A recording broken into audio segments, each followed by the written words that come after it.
14th, 2020. The time is 6:30 p.m. The meeting of the City of Greensburg Redevelopment Commission is called to order. At this time, if everybody would please silence your electronic devices. And if everyone would stand, we'll begin our meeting with the Pledge of Allegiance to the flag. I pledge allegiance to the flag of the United States of America and to the republic for which it stands, one nation, under God, indivisible, with liberty and justice for all. To comply with Title VI of the Civil Rights Act of 1964, the city requests that participants in this meeting complete a voluntary anonymous survey that is available on the table in the back of the room. Judy, would you conduct roll call, please? Jen Dorlich. Jamie Humphrey. Here. Darrell Foley. Here. Adam Wetzel. Present. David White. Present. Mark Bauer. Present. Thank you. Approval of minutes from our meeting in November 19th, 2020. Hopefully everybody's had a chance to review them. Are there any corrections to the minutes? If there are not any corrections to the minutes, they stand approved as presented. Before we get into our meeting, I'd like to ask for a motion to amend our agenda. We had a bill come in just lately as far as placement agent fees for the bond for the OTIF area. So I'd like to entertain a motion that we would amend our agenda for that. So moved. Thank you. Is there a second? Second. Thank you, Adam. Thank you, Darrell. Those in favor of the motion signify by saying aye. Aye. Those opposed? Motion carries 4-0. Next item on our agenda, or first item, is a sad note, in my opinion. I have a letter from our mayor. Dear Mr. Wenzel, as your time on the Greensburg Redevelopment Commission draws to a close, I wanted to express my sincere gratitude for your service. Serving on a board or commission can be a tough role, and you took on your commission duties with dedication and heart for your community. I am most grateful for your active leadership as a member of the Redevelopment Commission. Many community projects have been created and completed through the Redevelopment Commission, including your dedication to the creation of Pirate Park and Veterans Way. This project, along with many others, are just some of the things we can do to make Greensburg a better home for everyone. I will certainly miss working with you as a board member and part of our team, but I look forward to continue working with you as an active member of our community. On behalf of the City of Greensburg, thank you for your many years of service to the city and its residents. Sincerely, Joshua L. Marsh, Mayor, City of Greensburg. Thank you. I might add my own comments to that. I was thinking that before we got started, I might think of a lot of adjectives to describe Adam. Hardworking, intelligent, reliable, tenacious, got a good, keen business mind. And I'll have to say I twisted his arm a number of times trying to convince him not to move out of the city, because I'm going to miss his valuable input and advice as a member of the board. So Thank you. I appreciate that very much. I'll second that too. Appreciate it. Thank you, Adam. Thank you. okay. Next item is old business. Gary Smith from Reedy Financial Group is here to make a presentation.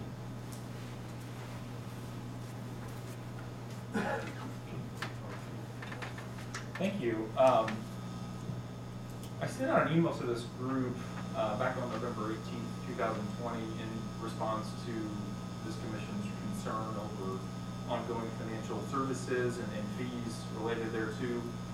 Specifically, Commissioner Dornich expressed concerns over the volatility and invoicing from month to month for financial services. And, it was my goal, this email would, kind of serve as our response to that. And I wanted to go over here this evening what the proposal would be for that fixed fee arrangement. So again, I think my ultimate goal at the end of this is to come up with an agreement in which this commission is comfortable with. We're providing a level of service that this commission wants and at a fee that is palatable for this board. So I sent out a memo on that day, and I've since revised it, and I included the most recent version in front of each of you, outlining the specifics of what our proposal would be. So I wanted to structure this as an a la carte proposal, if you will. I've really kind of broken it down into 3 specific sections, one of which would be the plan updates. So I believe David sent out your plan update a few days ago. So that's what we're talking about in terms of plan updates, ahead of your meeting, where we're incorporating all of the invoices, the contracts, we're projecting cash flows, the bond payments, etc. All that's tracked in the plans, TIF expiration dates, reporting requirements, etc. So the proposal would be to have one of 3 options, and this is certainly up for discussion, but if we wanted to continue with monthly plan updates, I think how I've structured this is, an annual total, and then what it would look like monthly, so if we were to do a monthly charge. So if we were to do a monthly plan update, so for every single month, we have $20,000 annually to do that, so that would be 12 updates, or $1,667 per month. The second one would be quarterly plan updates. So if monthly's, too often, and we think quarterly might work better, we don't want to pay the $20,000 to have it every single month. Quarterly may work better, so we've arranged that for $15,000 annually, or $1,250 per month. And then finally, per the request of, I believe, Commissioner Weigel, biannual plan updates, so maybe once a year. So that one would work, at the end of the year, maybe in January, we would do an update, and then we would do a subsequent update after your June settlement, so maybe sometime in July. Is how I envision that one working. And that one would be $10,000 annually, or $833 per month. So my goal would be for, maybe the commission to select one of those options, or we'll come up with another proposal. The second part of the arrangement is what I've referred to as TIF neutralization and revenue review. And this is one service that oftentimes pays for itself. We found tens of millions of dollars in uncollected taxes across redevelopment commissions across the state, just monitoring the changes in one year to the next in your parcels, ensuring that the factor is calculated correctly at the auditor level, ensuring that your AVs are certified at the state correctly, and then ensuring obviously that your auditor's abstract and the billings all are in accordance with how they're supposed to be. And in that process, there's a lot of room for error. So what we would do is we would just guide the county through that process and then review it all along the way. So we have an amount of $8,000 to provide that service. Again, that service often pays for itself for $667 per month. And then finally would be the statutory reporting requirements. As you guys know, there's several reporting requirements that we're subject to. I've broken this out into 2 specific items.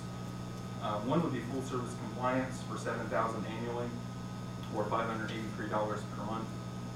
And that would include your April 1st, your April 15th reporting requirements, attending the city council meeting, your pass-through reporting requirement by June 15th, your TIF impact meeting, which is due annually, providing the impact presentation, if any RDC meeting, etc. So that would be the first full service compliance, just taking care of everything for compliance. And then the other option would be what I call partial service compliance. So, the annual reporting requirement, the June 15th pass-through reporting requirement. If you guys are paying for plan updates, those reporting requirements are kind of already covered there. The plan includes all of that in it, which is why the plan is so great. It includes all your reporting requirements. The one thing and most time-consuming reporting requirement is the TIF impact meeting. It just requires so much calculation to truly quantify the impact to all the overlapping units and then put together a formal presentation. So I have $4,000 for the partial service compliance, or $333 per month. And then anything outside of that, so if there was another housing TIF project, or if we wanted to create an application area, that's something that we could set up as an hourly arrangement, or we could set up as a separate not to exceed amount. So I wanted to provide options. I didn't want to just say, here's what it is monthly for us to provide the service. I wanted to give you guys different levels of service and let you choose kind of what you wanted to move forward with. I think to achieve a very similar level of service that you're receiving now, our recommendation would be the quarterly plan updates. the neutralization and abstract review, and then the full service compliance piece. So if we combine all of those, that would be right around $30,000 for the entire year, which breaks down to $2,500 per month. Contrasting that with what's been spent to date of the Greensburg Redevelopment Commission, on average, we're averaging $3,667 per month. So, you know, instead of the $3,667, something more like $2,500 to get a similar level of service. And again, breaking out any special projects as they may exist. As we know, 2020 was full of a lot of special projects with the housing TIF that was going on. There were some accounting things we were working through with the 2014 bonds and the NDOT proceeds and the Veterans Park. So there was a lot of special projects in 2020. But what do you guys think? Is that a reasonable proposal, or would anyone prefer a different option? Anyone have any comments or thoughts? I think we get quite a bit of information on a monthly basis from Mark and Ken. I think you guys are pretty set monthly, but biannual sure looks like a good way to go. I think we had an annual before for the last several years, so even biannual would be a better step than what we had before. Probably something a little less overwhelming than what we're currently getting. And the compliance, I think we talked about it before, maybe more of a full service compliance. I would personally tend to agree with you, Adam, the biennial and the full service. I wonder about the TIF neutralization, as Gary mentioned, that usually pays for itself. I wonder if we could try that for a year, and if we find it doesn't pay for itself in another year, so we don't want that part. Do we have enough to do that?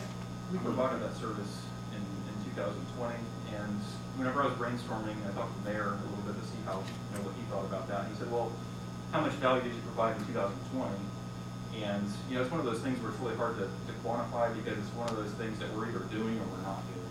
So, you know, if the county just does the process, you may not know there's an issue, or the issue won't present itself until you receive your settlement, which is oftentimes too late to fix it. So by being involved very early in the process, you know, we're kind of getting ahead of all the issues before there are issues. So it's really hard to kind of quantify what those things are. But we have seen time and time again in many communities, that's why I said, you know, it pays for itself a lot of times, where the abstract is just completely wrong. You know, the county auditor may flip the base and increment on a personal property parcel, or they may not apply that payment correctly, or the state may certify a TIF neutralization number that isn't applied at the county level, and they don't apply it to the parcel list correctly. So those are just issues you would never know if someone wasn't leading the county through that process. It's a very complicated, very technical process that puts a lot on the counties to do and be responsible for. So it's a service in nearly all communities that they do pay to have that done. And a lot of times counties will actually pay to just do all of them, and then sometimes they'll pay us to review the county. That happens in some instances as well, where maybe the county has a consultant that they're paying to do their TIF neutralizations for them. Then the city will pay us to say, you know, we need to review those calculations to make sure they're correct. And even in those instances, we find mistakes out there. So are you right now doing it 2020 for the mayor, or just, who are you doing it for right now? It's just, you know, it's one of those things where it's part of our hourly agreement, so just by default, we just provide those services, because whenever you're looking at your financial plan and you're planning out revenue for the next year, it's very contingent on that neutralization factor, those numbers, and going to the abstract correctly. So that's really the only way that we can confidently look forward to 2021 and say, okay, that TIF revenue number is a good projection. Because So otherwise, who currently is paying for that? Are we paying for that right now? yes, for this past year, yes. This past year? Yeah. And did you find any revenue that we may have missed last year? Well, that's what I was prefacing it with, is it's really difficult to say, you know, here's what it looked like now, and here's what it would look like had we not been involved. Because we just do the process, right? So there's really no comparison, because we're doing the process. Now, if we went back a year and said, if we neutralized it last year, what would have happened? Then I can answer that question. Okay. Yeah, then I can answer that question. But I mean, I kind of equate it to maybe it's a bad, poor analogy, but like, you know, like IT services, you know, if you're not having any IT issues because you have an IT company that's kind of taking care of things in the back ends, you know, you don't have any issues with that. It's really hard to quantify what kind of issues that were prevented because it just didn't simply occur. But, you know, we've seen instances where redevelopment commissions have just not gotten its things up, for instance, or instances where there are significant deficiencies within the county parcel list that present a major opportunity for the redevelopment commission. So it's one of those things where it's very important to review that annually, because that is your only source of revenue, to make sure that's correct and you are capturing the value. Not to get too technical, but what you do is you go into every parcel and you compare one year to the next, then you reconcile differences. So if you reconcile those differences and say, what we personally do is any change over 5,000 assessed value, we earmark. We won't know what that is. So we go through and we're working with the county auditor, county assessor. What are these changes? Are they legitimate? Are they trending? Are they abatements? Was there a fire and the ADs went down? Are ADs just going down or up generally?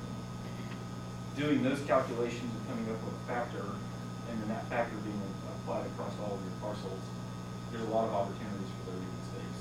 So we have internal software that we've created that when we calculate that factor, we run it through like the county should, and then we say, okay, this is what your TIF projection is going to be.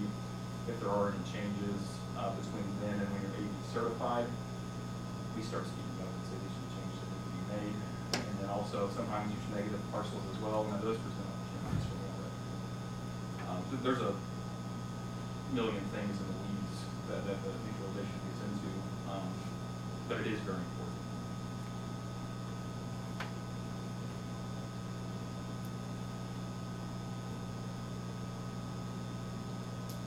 I would be comfortable going with that for at least for a year, you know, and then a year from now revisit, do we want to keep that part? I would agree with that.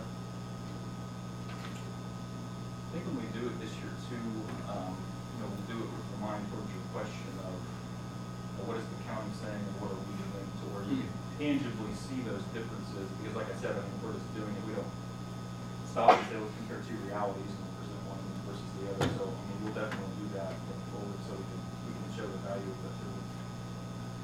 So are we thinking we may want to do, as far as the plan update, do that just biannually? So if there Or is, semi-annual or biannual? Twice a year, basically? Yeah, twice a year. so if there is an error, is there like an hourly rate to get that fixed or a mistake or? Well, a lot of times, I mean, we're working with the county throughout the process. So, you know, we're fixing and correcting errors in real time. You know, really we're eliminating the ability for there to be an error because we're just doing the whole thing for them. We're saying, here's your factor, apply it. Based on the factor through their software system, we get those printouts, compare them to ours to see, was there a software issue? And if there is, we can fix that relatively easily.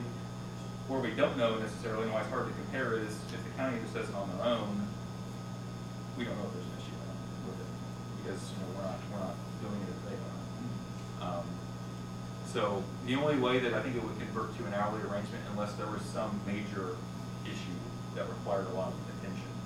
You know, we've seen instances where, like I said, you know, they didn't receive it in December 7th because the taxpayer, in this particular instance, disagreed with the tax bill and decided they just weren't going to pay it. And so, you know, having to go back in and say, how do you get those collections, right? So in this case, it was over $800,000 to kind of go back in and, you know, show them, yes, you filed an abatement, yes, you have a high circuit breaker, et cetera, kind of going through the math of it and then showing them, you know, this is why this is what you owe, and then kind of walking. So that got very technical. So something like that would be outside of this, obviously, because that took many hours. But if it's something that's, most errors are pretty routine.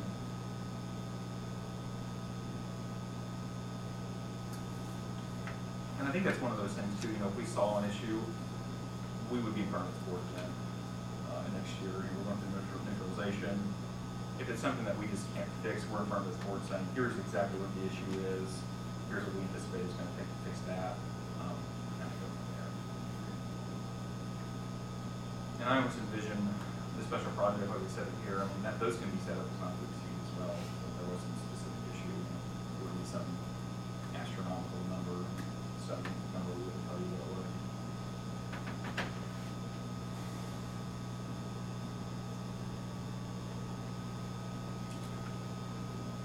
I guess I'd entertain a motion to, as far as plan update, semi-annual twice a year, consider the, in the TIF neutralization, and then as far as reporting requirements, the full service compliance. I don't know if anybody would care to make a motion to that. So moved. Thank you, Daryl. Is there a second? Second. Thank you, Adam. Any discussion? Those in favor of the motion signify by saying aye. Aye. Those opposed? Motion carries 4-0. Thank you. Mr. May, City Engineer, update of project status for Veterans Way Phase 2, please. Good evening. Good evening. Before I do that, I would like to take an opportunity to thank Adam for his service. He's been a very steady influence for the 5.5 years I've been with the city. He's always been sitting there. He's always been available. He's always been approachable. He's always been ready and willing to answer my questions and provide input and guidance. I, for one, sorely miss his presence here, and I want him to understand he's not free and clear with this. Thank you. He's gonna answer his phone, and he's gonna have to have input. So, Adam, thank you for all that you have done to make this job easier. Appreciate that. And now why I'm really here, update on the Veterans Way project, phase 2. Our contractor is making, I believe, pretty good progress. I won't say they're ahead of schedule, but they are clearly not behind schedule. They've got the earthwork completed to a point where they can get storm drainage structures and piping in the ground. I believe it's all completed west of Broadway, and a lot of it's completed east of Broadway over to the Tractor Supply. The portion out towards 3 will have to wait until they do some different maintenance and traffic work. But that seems to be coming along very well. They are planning on starting the construction of the retaining wall next to the old Tractor Supply building. That will likely commence in January. And they are working on demolishing the old concrete building. That's the only remaining clearing of right-of-way activities that there are, I think. So it feels like it's all going well. The weather hasn't been perfect, but it's been pretty darn good when you're having 50-degree days in December. That's usually a pretty good year. They are planning on suspending work, I think, tomorrow. And is that right? They'll be back on the 4th of January. Is that what we're doing? They're not working at all next week, next Monday, Tuesday, or Wednesday, they're not coming back here the following week, yeah. So they'll They've be only back. got 1 day left until first Monday in January. So, we've had a little issue with the S&P development property where they made some improvements that didn't conform with plans, with our plans, and we believe we have a workaround. Actually might save us a few pennies, because we'll bring curb as far as we'll be able to hook onto some curb that they put in. So it looks like that will work out, and other than that, it's been pretty straightforward.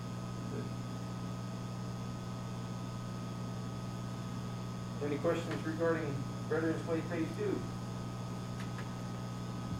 How about update on planning services for capital improvement plan? I believe I sent to you one day last week or early this week a copy of the draft, the final draft of the document. American Structure Point is awaiting any comments that we may have on that final draft. And Adam, you're not out of here until the 1st of January, so that gives you plenty of time to review that and get your comments. And no excuse will be acceptable. Thank you. So once we have comments organized, we will submit them, and they will, I think, fairly efficiently include that.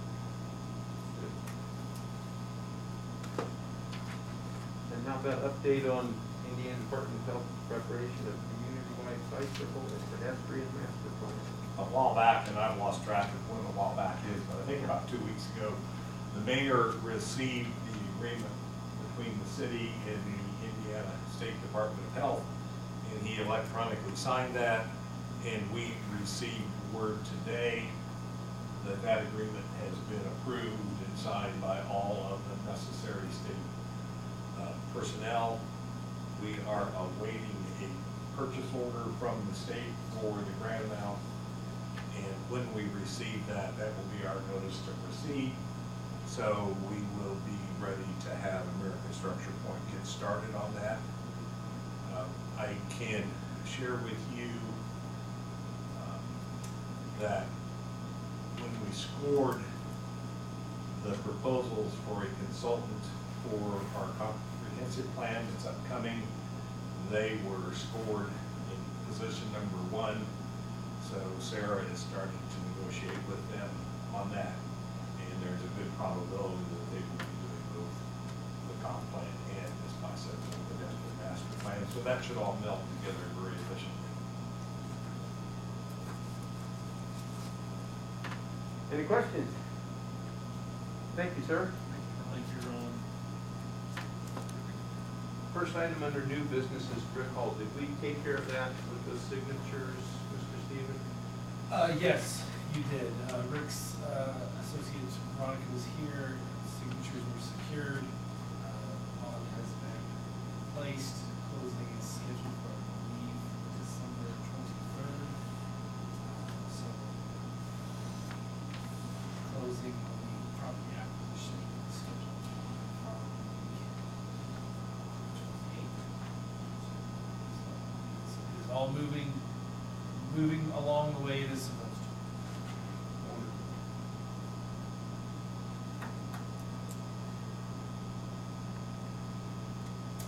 Next item under new business, Mr. May, discussion of request for proposals for the Veterans Way residential project.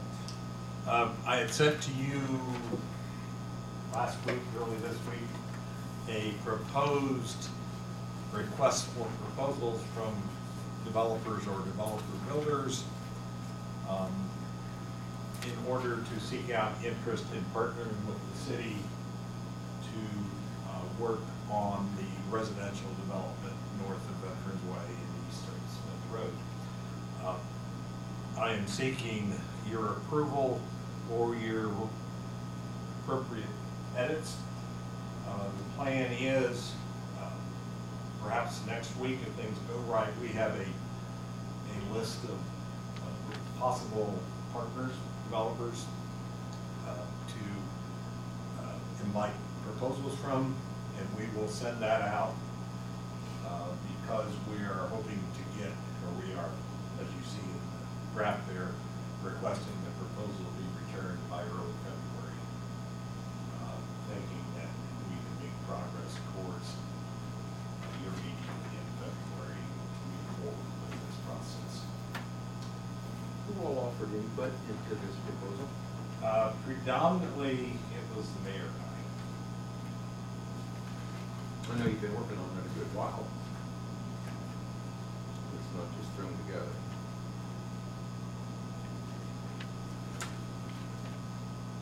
I'd entertain a motion that we accept this proposal.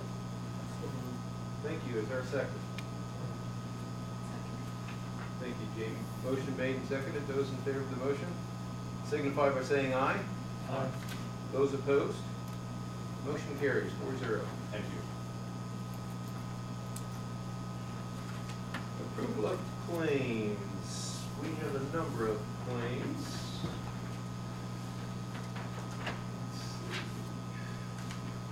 I think everybody might have got this invoice summary, but there's one claim that is not on there.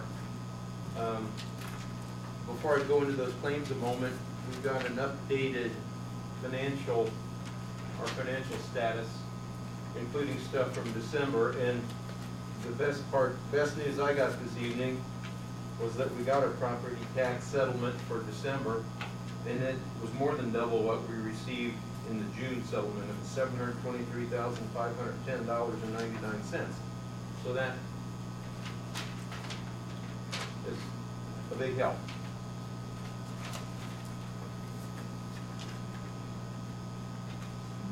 And that is reflected on the detailed fund report that I laid on your desk this evening. It was not included in the one that was emailed out earlier. And it says that we have $2,124,983.68. So we have a number of bills. The first two are Veterans Way invoices. One is from, one is from American Structure Point for $273.85 for preliminary engineering, and the other one is for $35,548.29, which is construction engineering. Those are Veterans Way invoices, which we could do a draw, but we have plenty of cash. Can't do a draw? You can't draw down from that bond anymore. Okay. What? Right? You can't draw. You can draw until 23, can't you? We can't draw from that because that was our justification for keeping the $1 million reimbursement that came back. On Okay. the S&P property. Okay. We would take care of all of the construction inspection expenses Okay. with that fund and not draw from that. So no, those are eligible to draw. Okay. Okay, so we have sufficient. And then for our regular invoices, we have Assured Partners bond premium of $262.50, Reedy Financial Group, $3,294.61, and then American Structure Point, $14,100. That did not get on our sheet. And that's for services in the month of October regarding the capital improvement plan. That's their billing for the capital improvement plan, which was, we approved $94,000. So when we approve that, we will have paid $70,500 out of the $94,000 amount we agreed with on them. So we have that, and then we have all 4 bills related to the Veterans Way residential housing project, a surveying bill from Shawley's, $4,800, Reedy Financial Group, $30,000, Stephen Legal Group, $6,000, Barnes and Thornburg, $45,000. We can pay all of those, but. And the 20. And it's one, Oh, okay, excuse me. And then we had a $20,000 for the bond placement fee. All of those expenses can be reimbursed from the bond proceeds. Correct. So we can pay them out of our fund, but then we'll get reimbursed once we get the bond proceeds. They'll just come right out of. They'll come out. It'll come right out, excuse me. Okay, okay. So we have, I just got this one. I apologize because that came late today. I never saw it. I didn't see it. When I left here, I got it at 5 o'clock.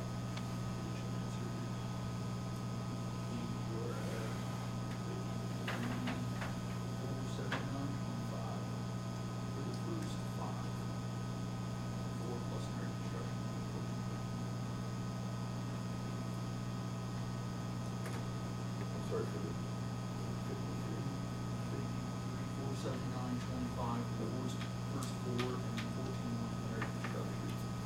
okay, And that all would be 802. okay. All that will come from 802 is the 52, 53, 4, whatever. 53,479.25 would be 802.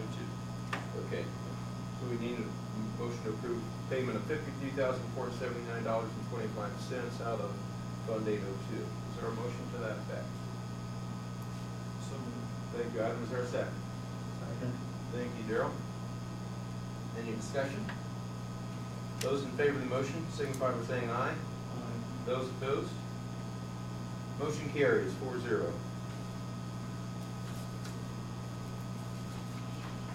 Next item, Mr. May, city engineer. You still need to approve the other. Oh, excuse me, I'm sorry. Okay. But do we not wanna execute claims for these, Chris? No, they'll just come out and close it. Okay, so we got to remove the claim from them, we just wanna approve. Right. I don't want Betsy to get a hold of these and cut checks for all these. No. Okay. Okay, I was concerned about the last one, because I didn't know if they had performed their service yet. Replace them, Okay. They have. they have. Yeah, the bond dues. Yes.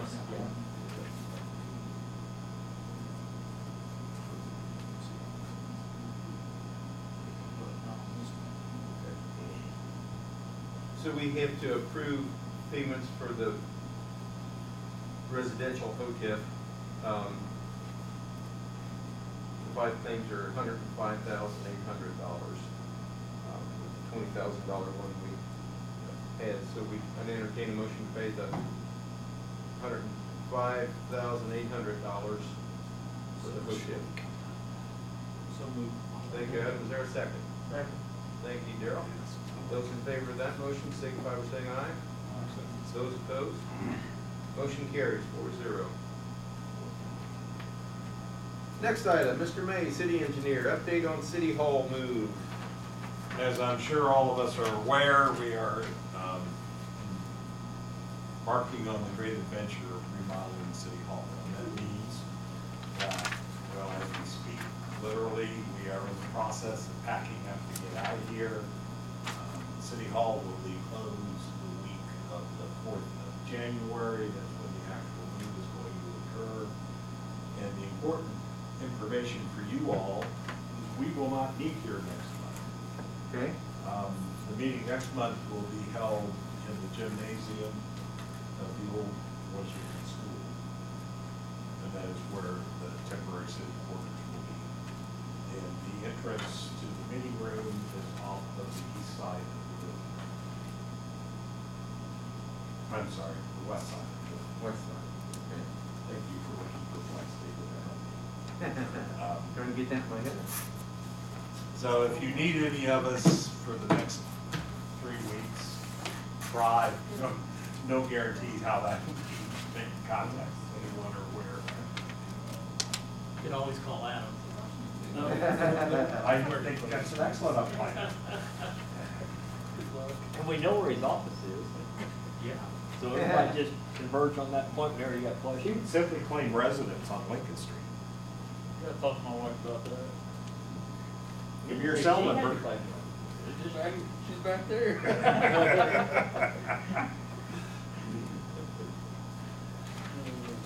One other Can't thing believe your that mother raised a quitter.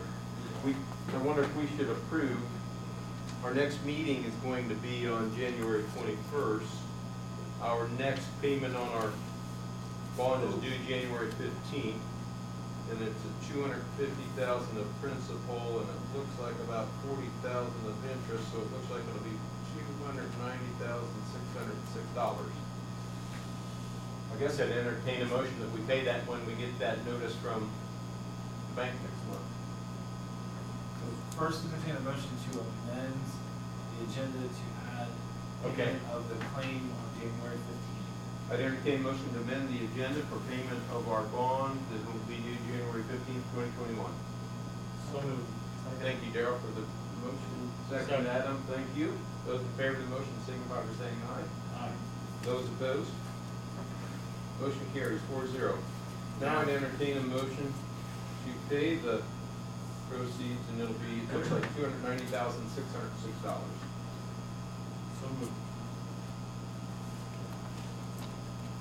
Thank you for the second, Jamie. Those in favor signify by saying aye. Aye. Those opposed? Motion passes 4-0. So our next meeting will be at the old Washington School on South Ireland on Thursday, January 21st at 6:30 p.m. Thank you all for coming, and wish you all a Merry Christmas, and everyone stay safe and healthy. Thank you. Thank you.